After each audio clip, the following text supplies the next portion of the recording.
She's a one of ones, but is there like a comparison of someone that you played with that you guys watching the game right now that reminds you of the young lady to your right? I like Peyton Pritchard from Boston, the way he's able to handle the basketball. He makes big shots when the shot clock's running down, a lot like this young lady right here. Isn't afraid of the big moment and is a champion like she's soon to be. That face, that exact moment, captured right there on camera, isn't just a look of confusion or a moment of surprise. It is the definitive face of someone who just got publicly compared to a bench player while knowing deep down that she has single-handedly revolutionized an entire professional league. Reggie Miller, a legend in his own right, just made what might go down as one of the most awkward, baffling comparisons in the history of sports television. And Caitlin Clark's reaction said absolutely everything that her media training and professionalism wouldn't allow her to scream out loud. When have we seen Caitlin Clark ever look like this? I mean, this is a look of, damn, I cannot believe he just said that about me. Now, like I stated, this right here has made national news across the country. Many reporters are talking about it. Let me read this caption right here. It stated, Caitlin Clark made her NBC debut last night for Sunday Night Basketball, and Reggie Miller was asked to give his best NBA player comparison. Now, that's why I say Look closely at that expression and really process what we're seeing, because we have watched Caitlin Clark handle brutal physical abuse on the court. We've seen her deal with jealous critics, and we've watched her navigate intense media storms about race and recognition without breaking a sweat. Through every single bit of that chaos, she has maintained that perfectly composed, media-trained smile that never cracks under pressure. This shouldn't even be up for debate.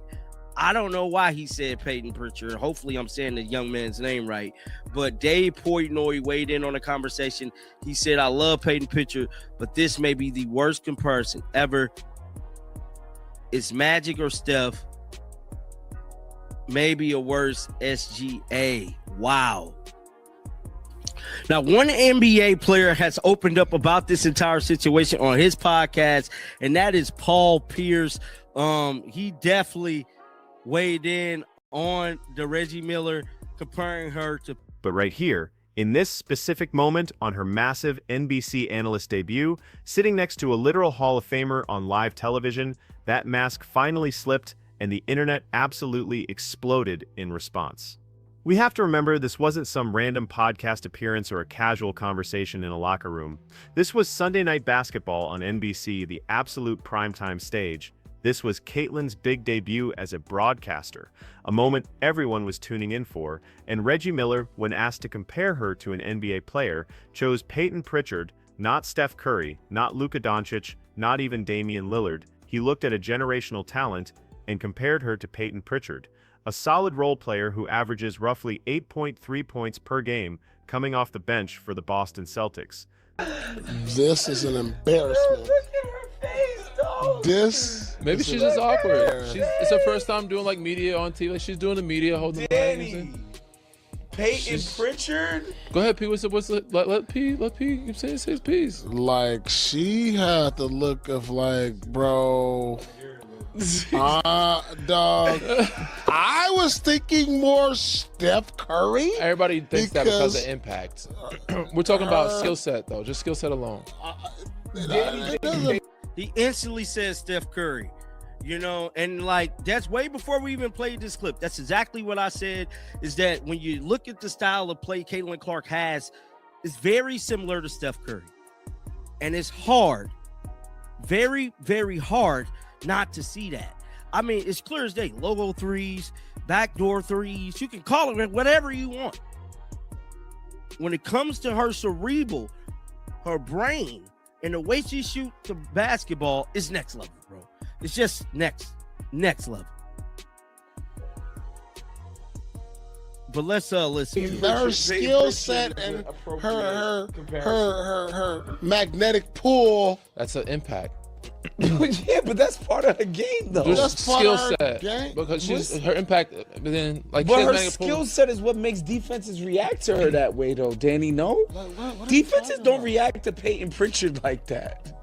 They're not doubling him everywhere, face guarding, denying him like they do or like they do Steph. Are they doing that to her? Did you see her in the USA game, I don't think they do, in the Olympic game where they were like deny? They're picking her up full. Yeah, but they ain't, bro. They're not. What you're saying, not doing all of that, bro. They're doing that, bro. What are you watching? He said because Peyton Pritchard takes deep threes, they're the I'm same saying no, that's not what I'm saying. That is what you're saying. No, he said that. He actually admitted that this might be the worst comparison ever made, and honestly, he is not wrong about that assessment. Just stop for a second and really think about what Caitlin Clark actually accomplished during her historic 2024 run.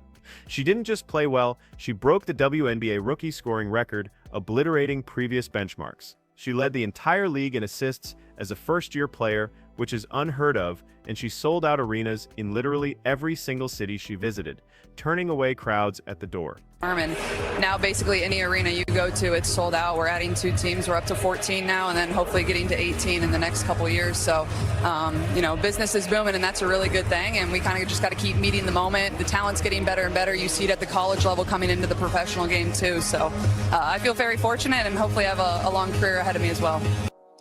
So that was Caitlin Clark giving her first ever NBA analyst. Now there is more little small clips, I believe. More specifically because there's Caitlin there next to Carmelo Anthony there. To yours in the league. Man, I think Luka. I mean, Luka's amazing and he's incredible. I think the way he can not only score the ball but also the way he passes. And I think the thing about him is like, look at how fluid she is, bro. Caitlin Clark was made for this position. I just got to be honest, man. Like she's coming. I don't know if she rehearsed, but she's definitely unscripted. He's not the fastest. He's not the most athletic, but he can get his defender to move where he wants him to go, and he takes up. She single-handedly drove WNBA viewership up by a staggering 70% whenever she was on the court. Major television networks completely restructured their entire broadcast schedules just to feature her games, and yet Reggie Miller looked at all of that impact and compared her to a guy who plays about 15 minutes a game as a substitute. The obvious comparison, the one that everyone with eyes can see, is Steph Curry, and it's staring us right in the face. We're talking about that deep freeze from the logo, the limitless range that terrifies defenses. Clark is shutting down NBC at this point, man. This is beautiful, beautiful coverage, man. I ain't see this one. Let me listen to this. It's a WNBA All-Star in Caitlin Clark, and guess what? We had our own Jamal Crawford and Zora Stevenson welcome her in, but the NBC way. Grown up, some called it pig. Oh, wow. Horse. The kids game today, we're calling it NBC. All right, house rules are set. Who gets the first shot? You can go first. Left-hand free throw. That's crazy. Wow. This could go anywhere. Okay. Feels on the line.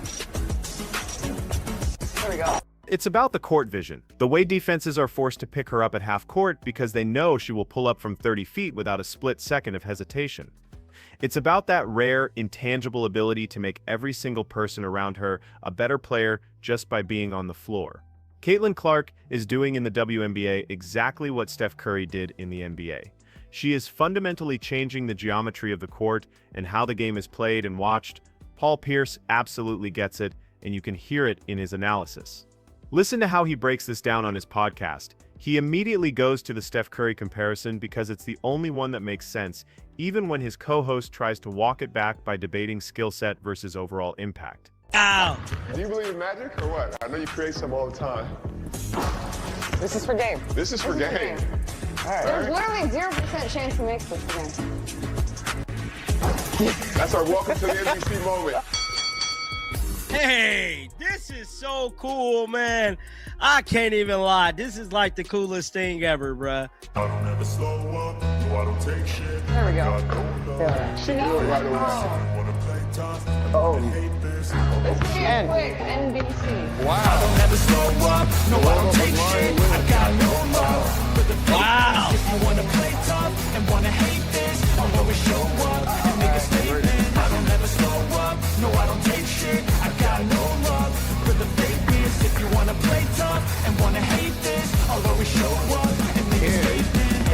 Guess what? We gave him such a point. I got a vendetta against people who back it. Being negative when you should be getting after it. I got facts over tracks. Isn't that spitting slow, spitting fast? I can roast, I can gas. Think I'm okay and last, but I don't know if that can erase all the past and the pettiness. You like to double down. Oh, Okay. goodness. All right. Okay. One leg.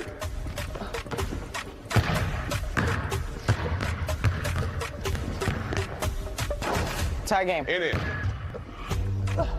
Short. Yeah, all right. It's hard. Shortly good. Yeah, you're all right. And B. That looks good too. All right. Okay. Okay, well, here comes B. All right. All right. B, here we go. Boom. Ah. All right, let's end it. And you're comfortable. Good job. Great job. Way to hoop. That was fun. So that was Caitlin Clark on NBC here. But let's be real, that is a completely false distinction to make. Caitlin's unique skill set is precisely what creates her massive impact, and you can't separate the two. Defenses do not double-team Peyton Pritchard when he crosses the half-court line. They don't face-guard him 40 feet from the basket in a panic. They don't completely restructure their entire defensive schemes just because Peyton Pritchard checked into the game, but they do literally all of that and more for Caitlin Clark. We watched this happen in real time during the Olympics when Team USA played, and the world saw how terrifying she is to defend. International defenses were picking her up full court, aggressively denying her the ball, and sending help defenders the moment she crossed half court because they were terrified of what she could do. That is not how you treat a role player. That is how you treat a global superstar. That is the kind of gravitational pull that only the absolute elite players in history possess. And here is what makes this comparison even more insulting coming from Reggie Miller specifically. Reggie Miller knows exactly what it's like to be that targeted player because he was that player in the 90s. Defenses game planned specifically to stop him every single night, and he changed how teams defended the three-point line forever. He understands the massive difference between a good player and a transformational player better than almost anyone else in basketball history. So we're left with two options. Either he genuinely doesn't see what everyone else sees in Caitlin Clark's game, or he was just caught off guard by the question and blurted out the first answer that popped into his head. Given that it was live television and he was working in the moment without a script, I am inclined to give him the benefit of the doubt and assume it was a brain fart, but the reality is that the damage was done the second those words left his mouth and hit the airwaves. Caitlin is sitting there on her analyst debut, composed and prepared, and she's talking about the WNBA's collective bargaining agreement negotiations with serious depth. She's explaining how this is one of the biggest moments in women's sports history. She is confident they're going to get a deal done, and she has every right to be confident because here is what nobody wants to say out loud, but everyone knows is the absolute truth. The WNBA's negotiating position in February 2025 is exponentially stronger than it was just 2 years ago, and the reason for that leverage is undeniably tied to her arrival. That strength is almost entirely because of the Caitlin Clark effect.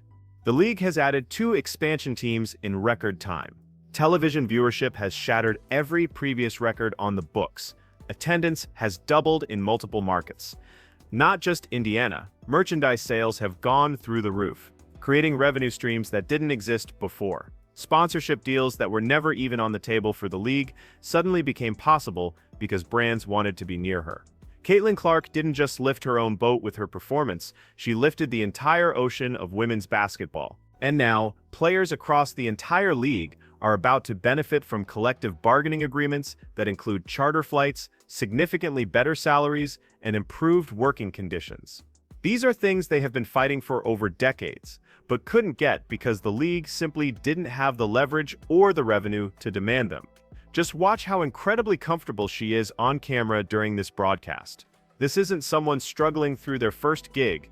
She is analyzing Luka Doncic's game with the same cerebral high IQ approach she brings to her own playing style. She is talking about how he's not the fastest or the most athletic player on the floor, but how he controls space, manipulates defenders, and takes exactly what the defense gives him. She is essentially describing her own game perfectly without even realizing she's doing it. This level of analysis is exactly what makes the Peyton Pritchard comparison so absurd and disconnected from reality. Caitlin Clark processes basketball at an elite, genius level. She sees plays developing 3 passes ahead of everyone else on the floor.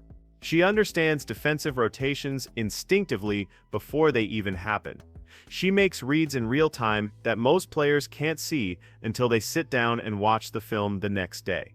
That is not role-player basketball IQ, that is Hall of Fame level understanding of the game. So that was Caitlin Clark on NBC here, owning the moment, and make no mistake, NBC knows exactly what they have in her. Look at this production value. They've got her playing horse with Jamal Crawford and Zora Stevenson, creating engaging content segments. They are showcasing her personality, her shooting ability, and her natural comfort in front of the camera. This isn't how you treat someone you view as just another guest analyst filling a seat. This is exactly how you treat someone you are building a broadcast franchise around, because that is what is actually happening here behind the scenes. NBC isn't just using Caitlin Clark for one game to pop a rating. They are positioning her as a long-term media presence and a face of their coverage. They understand that her value extends far beyond her playing career on the court. She is articulate, knowledgeable, charismatic, and she brings a massive, loyal audience with her wherever she goes. The same fans who packed arenas to watch her play will tune in just to hear her analyze games. That brings us back to the Steph Curry comparison again. Steph didn't just change basketball mechanics, he became a cultural icon who transcends the sport entirely. He is a brand unto himself, a household name globally. That is the exact trajectory Caitlin Clark is on right now. And it seems everyone can see it clearly, except apparently Reggie Miller on live television. So let's really talk about what this Payton Pritchard comparison reveals about how some people in basketball still view the WNBA deep down. Because this isn't really just about Reggie Miller making an awkward comment in a fleeting moment. This is about the persistent, underlying tendency to undervalue women's basketball, even when the evidence of its quality and impact is overwhelming and undeniable. Payton Pritchard is a good NBA player. Let's be clear about that. He shoots the ball well, he plays solid, scrappy defense. He contributes to winning basketball on a championship-level team, but he is not a star. He is not someone opposing coaches lose sleep over the night before a game. He is not someone who forces defenses to completely change their game plan just to survive the night. He is a rotation player on a great team. And there is absolutely nothing wrong with that role. But that is simply not what Caitlin Clark is in the WNBA. Caitlin Clark is a generational talent who broke the NCAA all-time scoring record, male or female, erasing Pete Maravich from the history books. She averaged 31.6 points per game as a college senior, while simultaneously leading the nation in assists. She then entered the WNBA and immediately became the face of the league, shattering viewership records and attendance marks everywhere she played. In her rookie season, she averaged 19.2 points and 8.4 assists per game, leading all rookies in scoring and the entire league in assists. When Caitlin Clark played, WNBA games averaged 1.32 million viewers on major networks, which is a massive number. When she didn't play, that number dropped all the way down to 394,000. That represents a staggering 235% increase in viewership purely based on her presence. Indiana Fever home games sold out for the first time in franchise history, becoming the hottest ticket in town. Road games in major cities like New York, Los Angeles, and Phoenix saw attendance spikes of 300 to 400% just because the Fever came to town. That is not Payton Pritchard impact. That is not even typical all-star impact. That is transcendent, league-altering, culture-shifting impact that happens once in a generation. That is the kind of impact that gets compared to Magic Johnson revolutionizing the point guard position or Steph Curry revolutionizing three-point shooting. And here is the thing about the Steph Curry comparison that makes it so obvious to everyone else. It's not just about the deep threes, though those are certainly a huge part of the visual similarity. It is about how both players force defenses to extend 40 feet from the basket, stretching the floor to its breaking point. It is about how both players make everyone around them better simply because of the insane amount of attention they draw. It is about how both players have fundamentally changed what is considered a good shot in the game of basketball.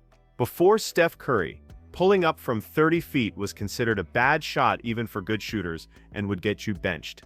After Steph Curry, it became a legitimate, feared weapon if you had the skill to back it up. Caitlin Clark is doing the exact same thing in the WNBA right now. She is expanding the definition of what is possible on the court, and younger players are watching and learning that they can push those boundaries too. The skill set comparison holds up under the strictest scrutiny.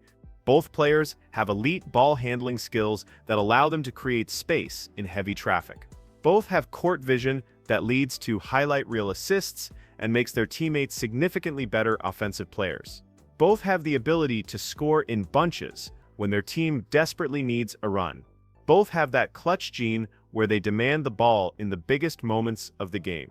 Both have changed how defenses have to prepare for games on a fundamental level. Watch how teams defend Caitlin Clark now compared to how they defended her back in April. Early in her rookie season, teams were still figuring out how to handle her range and speed. By the playoffs, every team had specific, complex defensive schemes designed solely to limit her effectiveness. Face guarding the entire length of the floor, trapping hard on screens, denying her the ball in transition, sending help defenders the precise moment she crossed half court. That is superstar treatment, plain and simple. That is what teams do to players who can single-handedly beat them.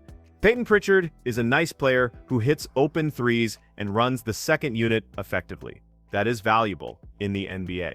But teams do not game plan around stopping Peyton Pritchard. They don't send aggressive double teams at him 35 feet from the hoop. They don't restructure their entire defensive philosophy just because he's on the floor. The comparison doesn't hold up to even the most basic level of scrutiny. Now, to be fair to Reggie Miller, he was put on the spot on live television in a high-pressure environment. The question came at him quickly, and he had to answer in real time without the benefit of sitting back and thinking it through. We've all said things in the moment that we would phrase differently if we had time to consider them. That is just part of the nature of live broadcasting. You don't get do-overs, and you don't get to edit your words once they are out there. But the fact that Peyton Pritchard was the first name that came to his mind is what is so revealing about the situation. It suggests that even someone as knowledgeable about basketball as Reggie Miller might not fully grasp the magnitude of what Caitlin Clark has accomplished and what she represents for the sport. Or maybe he does grasp it, but his brain just defaulted to a player with a similar superficial skill set without considering the vast difference in impact and importance. Either way, the comparison landed with a loud thud, and Caitlin's face in that moment told the whole story better than words could. She is too professional to call it out on air. She is too media savvy to create a controversy on her first day as an analyst, but that expression, that brief moment where the mask slipped, that was real. That was her genuine reaction to being compared to a bench player when she knows she has changed the entire trajectory of women's basketball forever. The broader issue here is that the WNBA and its players are still fighting for the respect and recognition they have already earned. Despite record viewership numbers, despite sold-out arenas across the country, and despite mainstream media coverage that didn't exist 5 years ago, there is still this persistent tendency to diminish women's basketball. Sometimes it's overt disrespect, sometimes it's subtle, and sometimes it's an awkward comparison on live television that reveals underlying biases even the person making the comparison might not realize they have. Caitlin Clark has handled all of this with remarkable grace and maturity. She has dealt with physical play that crossed the line into danger multiple times. She has navigated complex conversations about race and privilege that she never asked to be part of. She has watched other players diminish her accomplishments by attributing her success to her race rather than her undeniable skill. She has been called a white savior by people who should be celebrating what she has done for the league's growth. Through all of it, she has kept playing at an elite level and kept saying the right things publicly. But that face, that reaction to the Peyton Pritchard comparison, that was a reminder that she is human. That the constant undervaluing of her accomplishments wears on her even if she'd never say so publicly. So where does this leave us after all the dust settles? Reggie Miller probably wishes he could take that answer back and pick a different name. Caitlin Clark will continue being professional and gracious because that is exactly who she is. And the rest of us will keep having the same conversation about why women's basketball still doesn't get the respect it deserves, even when the evidence of its quality and importance is overwhelming. The Steph Curry comparison isn't just accurate, it is the only one that fits. It is obvious to anyone paying attention. It is what everyone who watches basketball with any level of understanding immediately sees, and the fact that it wasn't the first comparison that came to Reggie Miller's mind on live television tells you everything you need to know about how far the WNBA still has to go in changing perceptions, even among people who should know better.